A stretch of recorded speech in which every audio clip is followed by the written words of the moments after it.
ہو سکتا ہے یہاں بھی ایسے کوئی شیر ببر بیٹھے ہوں گے کہ جیسی کھانے میں کوئی گڑبڑ ہوتی ہوگی تو ہاتھ بھی اٹھا دیتے ہوں گے, پلیٹ بھی پھینک دیتے ہوں گے, کہتے ہیں میرا بھی بڑا غصہ ہے کہ بدلہ لے لوں.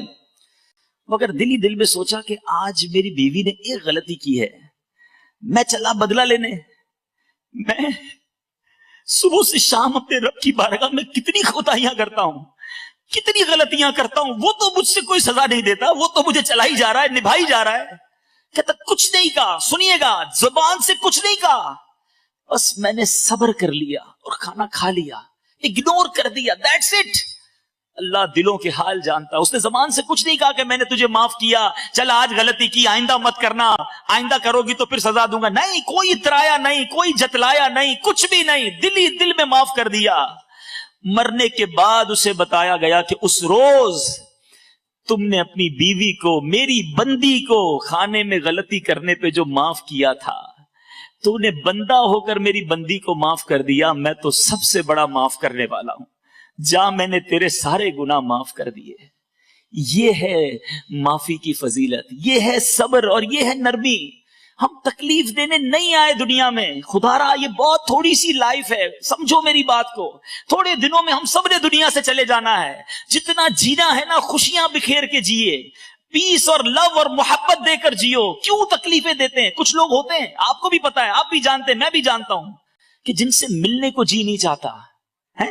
بندہ کیا یار ملیں گے نا تو کوئی تنظیم کرنا ہے انہوں نے, کانٹے لگے ہوتے ہیں. ایسا لگا کچھ شخصیات میں کانٹے لگے, ہاتھ ملاؤ تو کانٹا چبو دیتے ہیں. بندہ بولے نہ ہی ملتا تو اچھا تھا یار. ایسے لوگوں کا بندہ فون بھی نہیں اٹھاتا. جب فون اٹھاؤں گا تو جناب کم از کم آدھا گھنٹہ انہوں نے بات کرنی ہے اور دنیا بھر کی پنچات کرنی ہے. ایسے نہ بنو, لوگوں کے لیے کمفرٹ زون رکھیں. آپ ایسے بن جائیں کہ لوگ آپ سے بات کرنے میں خوش ہوں, آپ کے قریب آنے میں ان کو مزہ آئے. اچھا, بہت سارے انداز ہیں, چونکہ وقت تھوڑا ہے, ورنہ بہت ساری ایسی مثالیں ہیں کہ ہم کہاں کہاں لوگوں کو تکلیف دیتے ہیں. پڑوسی, ہم سمجھتے پڑوسی ہے تو ٹھیک ہے, وہ اپنے گھر میں رہتا ہے, میں اپنے گھر میں رہتا ہوں, لیکن پڑوسی کے حقوق کتنے. سرکار دو عالم صلی اللہ تعالی علیہ وسلم نے فرمایا, اللہ کی قسم وہ ایمان والا نہیں, اللہ کی قسم وہ مومن نہیں ہو سکتا. سنیے گا, صحابہ نے عرض کی رسول اللہ صلی اللہ علیہ وسلم وہ کون ہے؟ آپ فرمانے اللہ کی قسم وہ مومن نہیں ہو سکتا. میرے آقا علیہ الصلوۃ والسلام نے فرمایا, جس کی برائیوں سے اس کا پڑوسی محفوظ نہ رہے وہ مومن ہی نہیں ہو سکتا. ہم کہتے ہیں بھائی میرا گھر ہے, اس کا گھر اس کا گھر ہے. بچہ ان کا غلطی کر جائے, ہم نے آستین چڑھا کے لڑائی کرنی شروع کر دینی ہے. اچھا, پڑوسیوں کو تکلیف کیسے دیتے ہیں؟ اپنا گھر دھویا, اب اس کے گھر کے آگے پانی پڑا ہوا ہے, اپنے گھر کا کچرا ادھر جا کے رکھ دیا, رات دیر سے, اب یہ بلڈنگوں میں جو رہتے ہیں بالخصوص, اب اوپر والا جناب رات کو ہی کاریگری کر رہا ہے, اپنے سارے فرنیچر کو رات کو ہی سیٹ کرنا ہے, نیچے والوں کی نیند برباد ہوتی ہے تو ہو جائے, ڈرل مشین سے سوراخ کر رہے ہوتے ہیں. تو خدا را سوچئے کہ آپ جاگ رہے ہیں, ساری بلڈنگ نہیں جاگ رہی ہے. اب آپ اپنے جو بنگلوں میں رہتے ہیں وہ اپنے پڑوسیوں کے بارے میں سوچ لیں کہ میں کہاں کہاں کسی کے لیے تکلیف کا باعث تو نہیں بنتا. اچھا, آپ کو کوئی تکلیف دے رہا ہے تو آپ نے کیا کرنا ہے؟ آپ نے صبر کرنا ہے. مجھے ایک بڑا پیارا واقعہ یاد آ گیا. ہمارے اسلاف کیسے تھے. سیدنا مالک بن دینار رضی اللہ تعالیٰ عنہ, آپ کا ایک پڑوسی یہودی تھا. آپ اللہ کے بڑے نیک بندے تھے, اس کو بڑی آپ سے جو ہے نا کس کو جیلسی تھی کہ یار یہ مسلمان اتنا بڑا عالم دین میرے برابر میں رہتا ہے. وہ ڈیلیبریٹلی, جان بوجھ کر اپنے گھر کی گندگی پرنالے کے ذریعے روزانہ آپ کے گھر میں پھینکتا. گندگی پرنالا سمجھ گئے نا آپ, جو بارش کے لیے ہوتا ہے, تو روز گندگی پھینکتا. سیدنا مالک بن دینار روز اسے پانی ڈال کے صاف کر لیتے. ایک دن, 2 دن, 4 دن, اس نے کبھی تو لڑائی کریں گے, کبھی تو جھگڑا ہوگا, کئی دن گزر گئے. اس نے آ کے دروازہ کھٹکھٹایا, کہا میں روز گندگی بھیجتا ہوں, آپ کو تکلیف نہیں ہوتی؟ کہتے ہیں تکلیف تو بڑی ہوتی ہے. آپ کو غصہ نہیں آتا؟ کہ میں نے نبی پاک علیہ الصلوۃ والسلام کا فرمان سنا ہے کہ غصہ پینے والے اللہ کو محبوب ہیں, میرے اللہ کو معاف کرنے والے پسند ہیں, میں پانی ڈال کے دھو دیتا ہوں اور صبر کر لیتا ہوں. وہ کہتا ہے حضرت اب بعد میں گھر کی گندگی صاف کیجئے گا, میرے دل کی گندگی کو صاف کیجئے, کلمہ پڑھ کر مسلمان ہو گیا.